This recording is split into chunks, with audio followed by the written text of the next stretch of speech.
اعوذ باللہ من الشیطان الرجیم بسم اللہ الرحمن الرحیم۔ ناظرین، ابو لہب جو مکہ کے سرداروں میں سے ایک بڑا سردار تھا اور یہ نبی کریم صلی اللہ علیہ وآلہ وسلم کے بڑے دشمنوں میں سے ایک بڑا دشمن ہے، اور یہ نبی کریم صلی اللہ علیہ وآلہ وسلم کی تبلیغ میں بہت خلل ڈالتا تھا اور یہ آپ کو برا بھلا کہتا تھا۔ اس کی بیوی ام جمیل جو اس کے ساتھ شامل تھی، وہ جنگل سے کانٹے دار لکڑیاں کاٹ کر لاتی اور آپ صلی اللہ علیہ وآلہ وسلم کے راستے پر بچھاتی۔ اس پر اللہ تعالیٰ نے سورۃ لہب نازل کی۔ اس صورت میں ابو لہب کے ساتھ اس کی بیوی کو بھی عذاب کی خبر دی گئی۔ وہ غصے میں آگ بگولا ہو کر ہاتھ میں پتھر پکڑ کر نبی کریم صلی اللہ علیہ وآلہ وسلم کی طرف بڑھی۔ اس وقت آپ صلی اللہ علیہ وآلہ وسلم کے ساتھ حضرت ابو بکر رضی اللہ تعالیٰ عنہ موجود تھے۔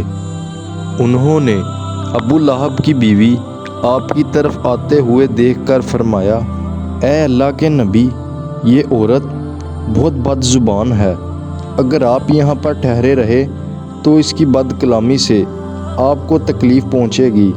ان کی بات سن کر نبی کریم صلی اللہ علیہ وآلہ وسلم نے فرمایا کہ ابو بکر پریشان نہ ہو، وہ مجھے نہیں دیکھ پائے گی۔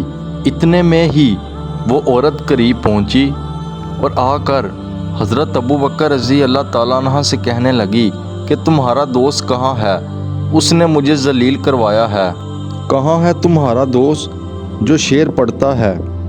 حضرت ابو بکر رضی اللہ تعالیٰ عنہ نے فرمایا کہ تمہیں وہ میرے ساتھ نظر آ رہے ہیں۔ کیوں؟ کیا بات ہے؟ مجھے تو کوئی نظر نہیں آ رہا۔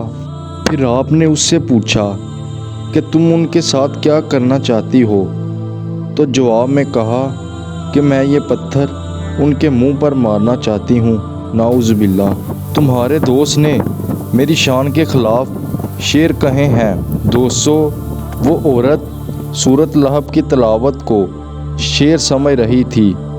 اس پر حضرت ابو بکر رضی اللہ تعالیٰ عنہ نے فرمایا کہ مجھے خدا کی قسم وہ کوئی شاعر نہیں ہے۔ یہ سن کر وہ واپس لوٹ گئی۔ بعد میں حضرت ابو بکر رضی اللہ تعالیٰ عنہ نے نبی کریم صلی اللہ علیہ وآلہ وسلم سے پوچھا، حضور آپ اس صورت کو نظر کیوں نہیں آئے؟ تو آپ صلی اللہ علیہ وآلہ وسلم نے فرمایا کہ میرے سامنے ایک فرشتہ آ گیا تھا اور اس نے مجھے اپنے پروں میں چھپا لیا تھا۔